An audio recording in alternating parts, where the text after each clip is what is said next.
Bismillahirrahmanirrahim. Assalamualaikum warahmatullahi wabarakatuh.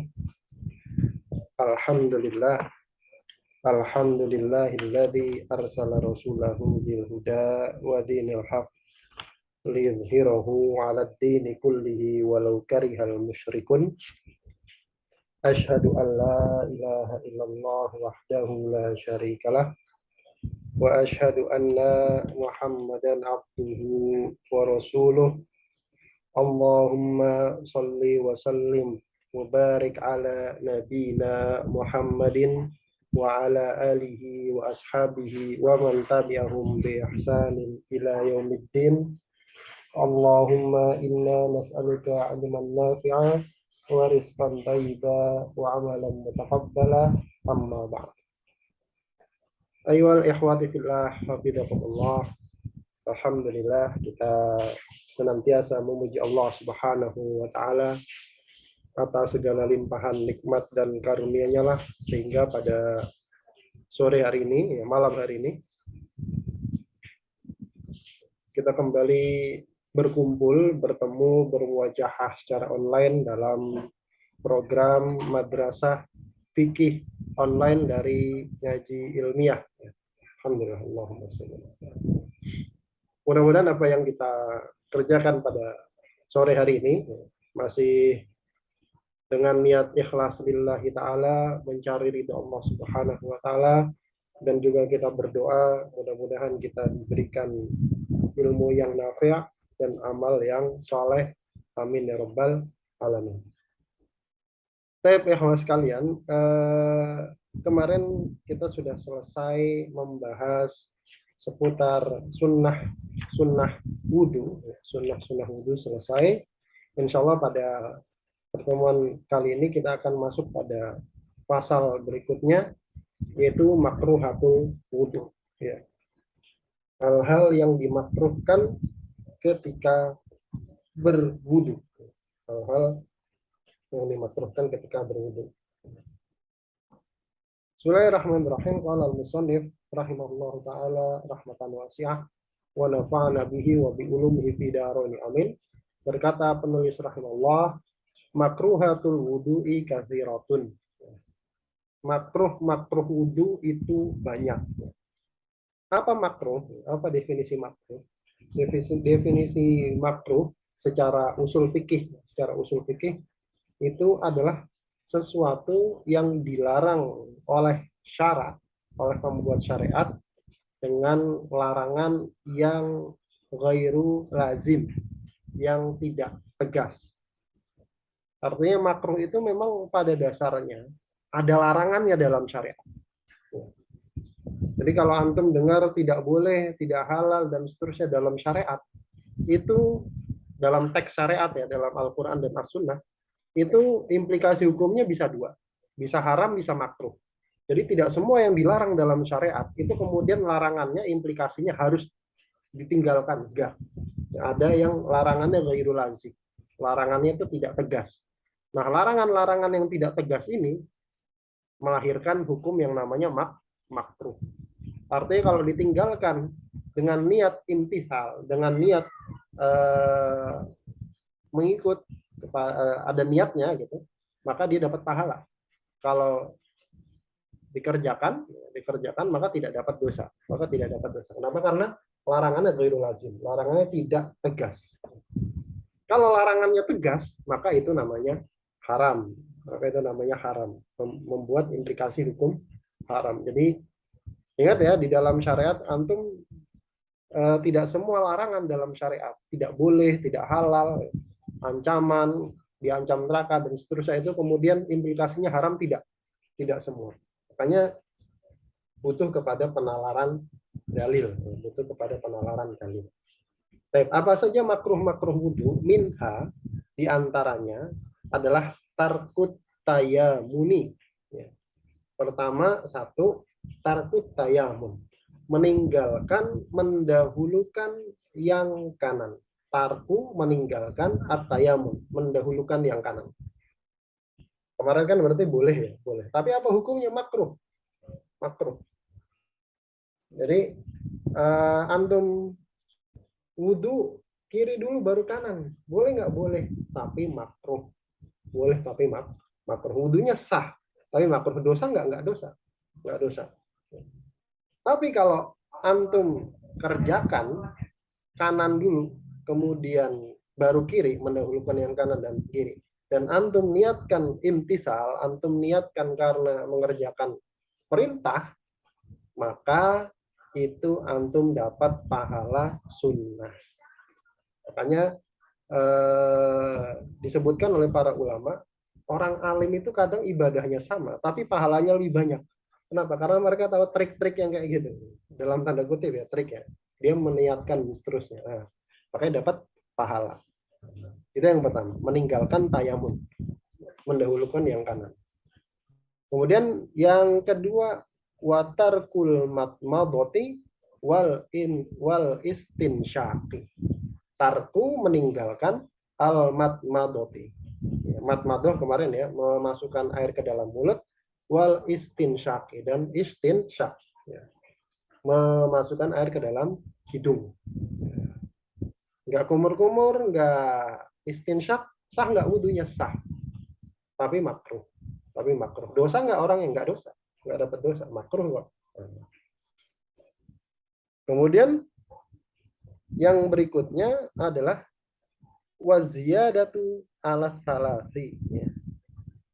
Waziyadatu lebih gitu, ala salasi, dari 3 kali basuhan, wanaksu anha, dan kurang dari 3 basuhan. Jadi antum basuh lebih dari 3 kali makruh, kurang dari 3 kali makruh. Dalam mazhab Syafi'i begitu. Lebih dari 3 kali makruh, kurang dari 3 kali makruh. Nah, lebih dari 3 kali basuhan itu kemudian jatuh hukum makruh, itu ada syaratnya. Ada syaratnya. Ada 3 syarat, antum catat ya. Ada 3 syarat orang wudhu basuh lebih dari 3 kali kemudian jatuh hukum makruh.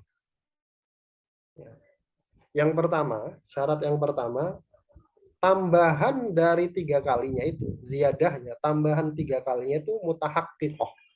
Betulan terjadi. Betulan terjadi, bukan karena ragu-ragu. Artinya dia sudah yakin basuh 3 kali, kemudian dia tambah basuhan keempat. Berarti basuhan keempat ini mutahaqqiq. Mutahaqqiq itu real dikerjakan di atas 3 kali basuhan.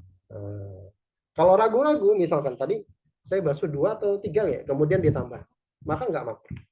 Maka nggak makruh. Jadi basuhan 3 kalinya itu basuhan lebih dari 3 kali itu mutahaqqiqah. Sesuatu yang real, bukan sekedar ragu-ragu. Kemudian syarat yang kedua, tambahan basuhan lebih dari 3-nya itu dengan niat wudhu. Dengan niat wudhu. Bukan niat ngadem. Bukan niat ngadem atau tabarrut. Tabarrut atau ngadem. Kalau niat ngadem, niat tabarrut, maka nggak makruh. Misal ada orang wudhu membasuh muka, gitu kan, 1, 2, 3. Siang-siang lagi trik-triknya tengah hari, lagi bulan puasa. Wah, dia pengen nambah sampai 5 kali, gitu kan. 2 kali basuhan yang keempat dan kelima, dia niatnya bukan wudhu, tapi supaya adem. Supaya adem. Maka basuhan keempat dan kelima ini nggak makruh. Kenapa? Karena niatnya bukan niat wudhu, tapi niat ngadem. Niat ngadem. Niat ngadem nggak apa-apa. Nggak makruh. Kemudian yang ketiga, syarat yang ketiga, dia melakukan wudhu tersebut, tambahan basuhannya itu dengan air yang bukan wakaf atau air yang dibutuhkan orang. Air musabbal itu air yang disiapkan untuk wudhu. Kalau di kita mungkin belum ada ya. Maksudnya musabbal itu disiapkan, diwakafkan orang untuk wudhu saja. Nggak boleh yang lain. Nggak boleh misalkan buat mandi, itu nggak boleh. Kalau di kita kan memang airnya itu kan yang bayar bukan kita, ada yang bayar, artinya itu disiapkan, tapi bukan untuk wudhu saja, boleh untuk yang lain. Maka kalau boleh untuk yang lain enggak. Tapi kalau zaman dulu ya karena harus nimba dan seterusnya, air untuk wudhu itu khusus. Ini cuma buat wudhu, cuma buat wudhu. Itu istilahnya air musabbal, air yang disiapkan khusus untuk wudhu, diwakafkan khusus untuk wudhu. Nah, kalau dia pakai air yang model begini, maka tambahan keempat dan kelimanya itu bukan lagi makruh tapi haram. Tapi haram. Kenapa? Karena dia pakai sudah lebih dari kebutuhan dia. Sudah lebih dari kebutuhan dia. Sah nggak wudhunya? Wudhunya sah, tapi dosa. Tapi dosa. Kenapa? Karena dia pakai air musabbal. Kayak antum hati-hati kalau wudhu di tempat orang, wudhu di masjid-masjid yang kemudian airnya itu air wakaf, air yang disiapkan. Maka sebisa mungkin antum jangan boros, karena nanti ada ya boros dalam wudhu. Kalau airnya itu air wakaf maka dosa, itu 3 syarat. Tambahan basuhan lebih dari 3 itu kemudian dinilai makruh. Kemudian yang 1, 2, 3, yang keempat adalah wanaksu anha, kurang dari 3 kali. Antum cuma basuh 2, cuma basuh 1, sah nggak? Wudhunya sah, tapi makruh. Kemudian yang berikutnya, makruh wudhu yang berikutnya adalah wal wudhu minal ma'ir raqidi. Wudhu dengan air atau dari air yang rokit.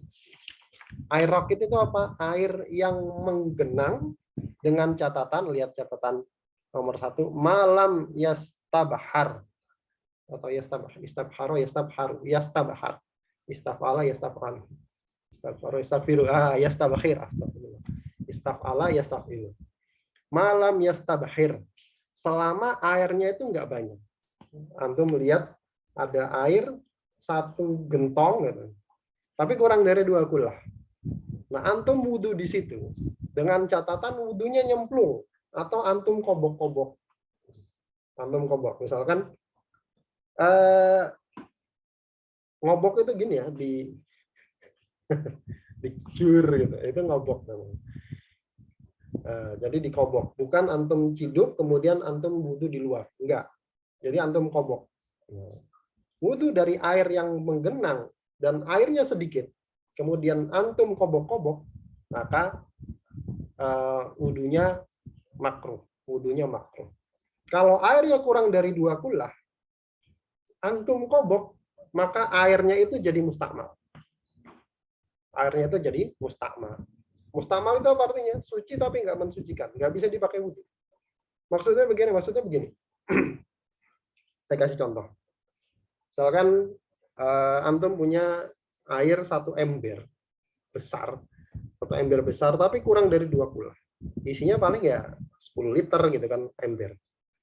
Kemudian antum wudhu biasa, nyeduh, kumur-kumur muka, begitu masuk ke basuh tangan, antum nggak ciduk, tapi antum celupin tangan antum ke dalam ember tersebut sampai siku, kemudian antum angkat. Nah, kebayang ya gambarannya, antum celupin, kemudian antum angkat, set. Ketika antum angkat, maka air itu sudah terpisah kan dari anggota badan antum, maka air itu jadi mustakmal. Kalau kurang dari 2 kulah ya, maka air itu jadi mustakmal dan nggak bisa dipakai bersuci. Makanya hati-hati. Dengan catatan ketika antum nyelupin tangan, antum niat wudhu dan itu basuhan pertama.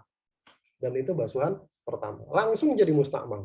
Nah, makanya hati-hati kalau wudhu dikobok-kobok. Ini yang benar wudhu itu boleh dari 1 gayung dengan catatan antum ciduk. Seciduk, kemudian diwudukan di luar. Jangan dikobok. Nah, kalau dikobok, maka airnya di mustakmal.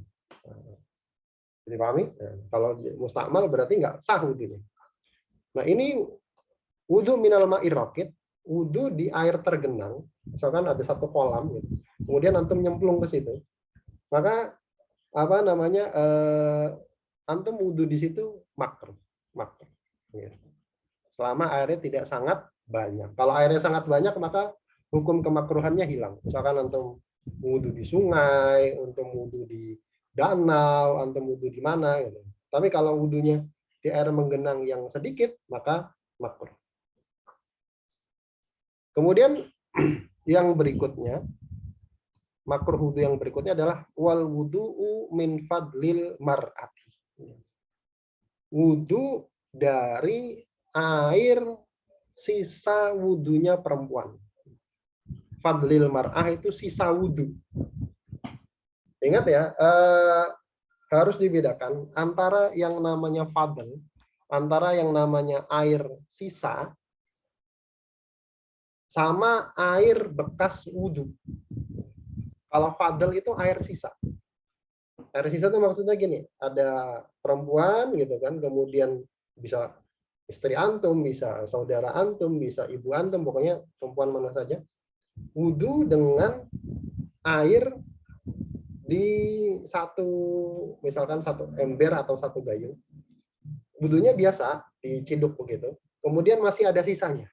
Nah, masih ada sisanya. Biasanya kan nggak dipakai semua kan. Nah, air sisa itu dia dihukumi makruh bagi laki-laki. Kalau yang pakai laki-laki. Nah, kita lihat catatan nomor 2.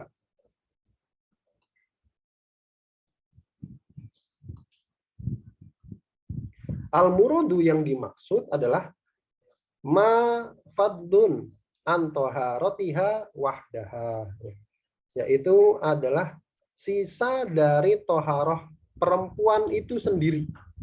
Jadi kalau perempuannya itu toharoh sendirian, satu orang perempuan saja. Wa illam tamussaha atau tamassaha, meskipun si perempuan tadi nggak nyentuh airnya, nggak nyentuh air tersebut. Ingat ya, ini makruh, bukan haram ya, makruh, makruh. Meskipun si perempuan itu nggak nyentuh airnya, cuma diciduk, misalkan kemudian bersuci diciduk, bersuci diciduk, bersuci, maka air sisanya ini makruh, makruh. Meskipun nggak dipegang. Fala karohata, maka tidak ada hukum makruh. Berarti ini keluar dari itu ya. Fiktisalir rojuli awudu'ihi maha minal ina. Maka nggak makruh pada hukum mandinya seorang laki-laki atau wudhunya seorang laki-laki ma'aha bersama dengan seorang perempuan minal ina dari satu bejana yang sama. Misalkan suami istri wudhu dengan bejana, satu bejana bareng, atau bareng ya, ini kasusnya bareng ya, atau mandi bareng dengan satu bejana. Makruh nggak? Nggak makruh. Kenapa? Karena bukan air sisa. Mandinya bareng. Mandinya bareng. Kemudian wala dan juga tidak makruh fima masathu fi syurbin, air yang disentuh, dipegang oleh perempuan fi syurbin, untuk minum. Oh, berarti bukan untuk wudhu, dipegang buat minum. Air sisa minum berarti. Air, ada perempuan, kemudian minum, air sisanya dipakai wudhu, makruh nggak? Nggak. Nah, jadi yang makruh ini kalau dipakai toharoh. Kalau dipakai toharoh. Kalau dipakai minum, malah nggak makruh. Padahal kan kena mulut ya. Nah, tapi nggak makruh. Tapi nggak makruh. Au adkhalat yadaha fihi bila niyatin. Au atau kalau perempuan tersebut adkhalat, memasukkan yadaha, tangannya, fihi, ke dalam bejana tersebut, bila niyatin, dengan tanpa niat apapun. Cuma masukin aja, iseng misalkan. Main air gitu kan, cepak gitu kan. Nah, kalau begitu maka tidak makruh. Nah, bisa dipahami? Jadi itu makruh wudhu yang keberapa tadi? Wudhu dari air sisa ya, air sisa bekas perempuan. Kemudian makruh wudhu yang terakhir adalah wal israfu fihi bisabbi. Wal israf, boros, fihi, di dalam wudhu, bisabbi, dengan menuang, ya, dengan menuang. Nah, nanti kita lihat kenapa dikasih bisabbi. Sekarang kita lihat israf dulu itu apa sih? Boros. Batasan orang boros wudhu tuh sampai mana gitu kan? Kadang, wah antum apa namanya wudhunya boros nih gitu kan. Tapi nggak tahu batasan boros itu sampai mana. Nah, batasan boros itu sampai mana sih? Nah, kita lihat. Nah, catatan nomor berapa tadi? Nomor 3. Nah, kapan orang wudhu itu dianggap boros? Bi an ya'khudha lil udwi aktsara mimma yakfi fi wajibihi wa masnunihi walau ala syatti. Dengan dia ya'khudha, bi'an dengan ya'khudha, dia mengambil lil udwi, mengambil air gitu maksudnya, lil udwi, untuk membasuh udwi, anggota badannya, aktsara, lebih, mimma, dari yang dibutuhkan gitu. Lebih dari yang yakfi, dia cukup ya, yang mencukupi, fi wajibihi, dalam basuhan wajibnya, wa masnunihi, dan basuhan sunnahnya. Jadi kami yang ngambil air lebih dari sekedar bagian yang cukup untuk basuhan wajib dan basuhan sunnah. Berarti dia kalau di masjid di keran dia buka juar gitu kan, sor gitu, stres itu kan lebih dari basuhan wajib dan sunnah, maka itu boros. Kalau ditampung pakai cidukan begitu, kalau antum ke desa-desa di Jawa Tengah gitu, mungkin ada yang di Jawa Tengah, di kampung-kampung yang Syafi'iyah, itu biasanya kolamnya besar dan orang-orang itu wudhu biasa di situ. Bahkan biasanya kumur-kumur buangnya ke situ lagi. Buangnya ke situ lagi. Nah, kalau dia nyiduk harusnya cuma 3 kali, dia 4 kali, dia 5 kali. Nah, itu boros, itu boros. Kalau bukan itu maka nggak boros. Jadi harus paham ya, wah ini antum wudhunya boros gitu kan. Ini boros mana? Batasan boros itu mana gitu, harus tahu. Itu. Walau ala syatti. Meskipun ala syat, di perairan yang sangat banyak. Antum nggak boleh boros meskipun antum wudhunya di sungai yang besar. Sungai, ada kali gede itu, kemudian antum wudhu di situ, kemudian antum ambil, pokoknya ya karena saking banyaknya, kemudian antum ambil pure, itu tetap makruh, tetap makruh. Bisa dipahami ya. Jadi meskipun antum wudhunya di sungai. Nah sekarang kita lihat kenapa di sini disebutkan bisabbi, dengan menuang. Jadi makruh di dalam wudhu dalam atau dengan proses menuang. Ini untuk mengeluarkan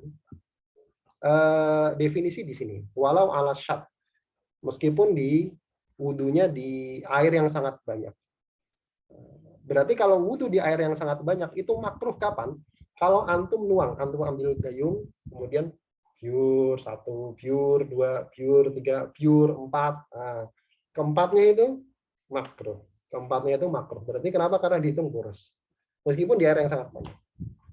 Kalau antum nyemplung ke sungai di air yang sangat banyak tadi, ke sungai, kemudian ketika nyemplung antum niat wudhu, kemudian antum diam di situ, mandi, pure. Masuk makruh enggak? Enggak. Kenapa? Karena antum tidak menuang, tapi nyemplung. Bisa dipahami ya. Jadi bisop ini untuk mengeluarkan yang seperti itu tadi. Antum nyemplung, kemudian antum ya, pokoknya begini-begini di dalam sungai, ya terserah. Karena apa? Karena masih di dalam sungai. Kalau sudah diangkat keluar, nah itu baru dihitung makruh. Kemudian di sini ada catatan tambahan ya, wa mahalluhu fi ghairil mauqufi. Mahalnya artinya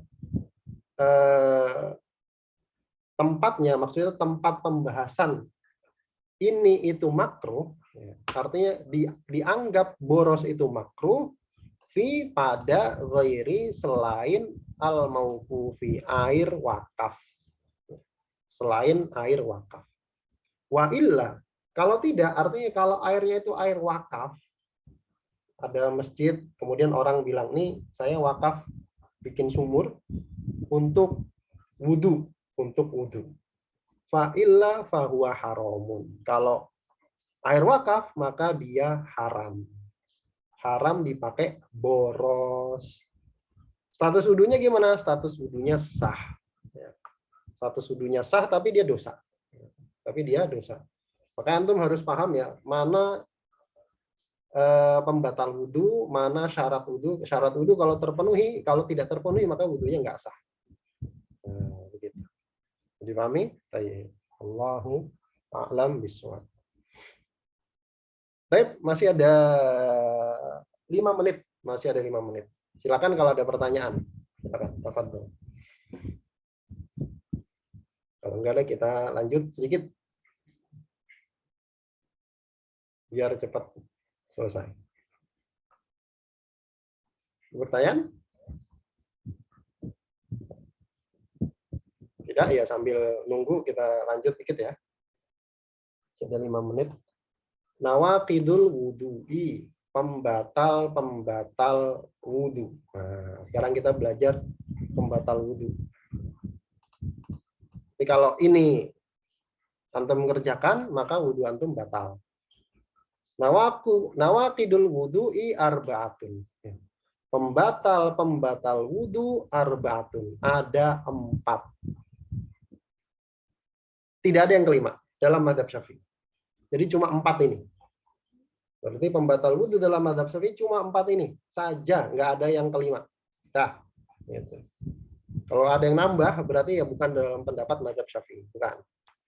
Apa saja? Al-awwalu, yang pertama, al-khariju min ahadis sabilaini illal maniyah.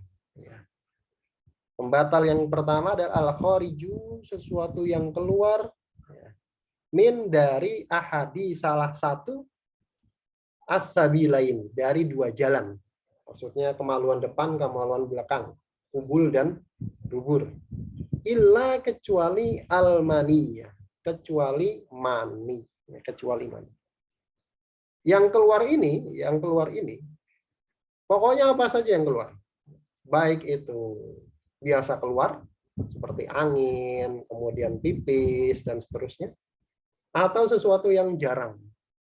Sesuatu yang jarang. Misalkan keluar darah, maka tetap batal wudhu. Apa saja yang keluar. Baik yang keluar itu najis, seperti ya kotoran, atau yang keluar itu suci, sesuatu yang suci. Misalkan apa? Misalkan ulat gitu kan. Atau batu gitu kan. Ada orang makan batu kemudian keluar klotak batu. Maka tetap batal wudhunya. Pokoknya apa saja yang keluar dari 2 jalan. Kalau selain dari 2 jalan tersebut, maka nggak batal wudhunya. Maka nggak batal wudhunya. Keluar dari perut, nggak batal. Illa, kecuali al-maniyah, kecuali mani. Nah, mani ini kenapa dia tidak membatalkan wudhu? Karena dia mewajibkan sesuatu yang lebih tinggi dari wudhu, yang lebih besar dari wudhu, yaitu apa? Mandi. Karena keluar mani itu mewajibkan mandi. Maka dalam kaidah fikih, sesuatu yang mewajibkan sesuatu yang lebih besar dari 2 perkara, misalkan mandi sama wudhu, dia mewajibkan lebih besar, berarti mandi. Dengan sebab kekhususannya, khusus karena dia, gitu, maka tidak mewajibkan yang lebih rendah, dari keumumannya. Yang lebih rendah tadi apa? Wudhu. Pokoknya begitu. Itu kaidah. Nanti antum bisa belajar di qawaid fikih. Qawaid fikih itu nanti ada cabang ilmu lain, yaitu qawaid fikih. Kaidah fikih. Nah itu. Jadi kenapa mani tidak membatalkan wudhu? Karena dia mewajibkan mandi. Mani ini ada syarat-syaratnya ya. Kalau kapan dia tidak membatalkan wudhu. Kita lihat catatan nomor 4. Syarat mani mewajibkan mandi. Yaitu maksudnya adalah mani ya syaksi nafsi. Maninya dia sendiri. Maninya dia sendiri. Berarti kalau mani orang lain dia nggak membatalkan wudhu. Kalau mani orang lain tidak mewajibkan mandi tapi membatalkan wudhu. Afan. Jadi mani dia sendiri. Kalau yang keluar itu mani dia sendiri, maka tidak membatalkan wudhu tapi mewajibkan mandi. Kalau maninya orang lain, maka itu membatalkan wudhu tapi tidak mewajibkan mandi. Mani orang lain itu maksudnya gimana? Maksudnya misalkan ada suami istri jima, kemudian suaminya menumpahkan mani ke dalam rahim istrinya. Kemudian selesai istrinya mandi, habis jima mandi, kemudian qadarullah mani suaminya keluar. Berarti kan bukan mani istrinya tuh, mani suaminya, mani orang lain. Apakah itu mewajibkan mandi? Tidak. Membatalkan wudhu? Iya. Membatalkan wudhu? Iya. Kalau membatalkan wudhu ya, tapi kalau mewajibkan mandi tidak. Berarti tidak. Itu syarat yang pertama. Syarat yang kedua adalah al-kharija minhu awwala marratin. Keluar untuk kali yang pertama. Ya, sudah azan.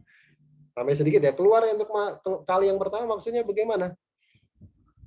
Maksudnya gini, amma mani ghairi, adapun mani orang lain tadi. Au nafsihi ba'da istidkhalihi.